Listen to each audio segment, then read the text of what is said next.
If you want to buy a house instead of moving to an apartment, listen up. I'm going to tell you exactly what to do. I bought my first house when I was 23 years old, which was about a year and a half ago now. I'm 24 now. So I'm going to tell y'all the exact steps I did to buy my first house. Very first thing you need to do, step one, you need to get in contact with a mortgage lender. They are the expert. They are the one who's going to look at your situation, where you're at financially, what job you have, how much money you have saved up, your credit score, everything.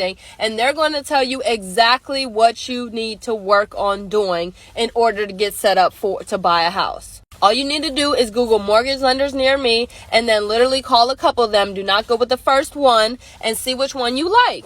Step number 2, in order to buy a house, you have to have a certain credit score. You have to have a certain amount of money saved up. You have to have a low debt to income ratio, and you have to have job verification. And the mortgage lender is going to tell you all of those things. So step 2 is get to work. The things that you do not have yet or have not met the requirement, those are the things you need to start working on. Now, these things are not going to happen overnight. That's what you need to understand. But if you start today working on these things, it will happen. And let me tell you why buying a house at a young age is way smarter than moving into an apartment and paying rent. When you are young like me, you start immediately building equity as soon as you buy a house. When you rent an apartment, you are literally building someone else's equity.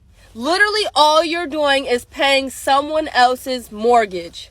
Now, there's pros and cons to renting and owning, but again, in my opinion, owning a house is way smarter.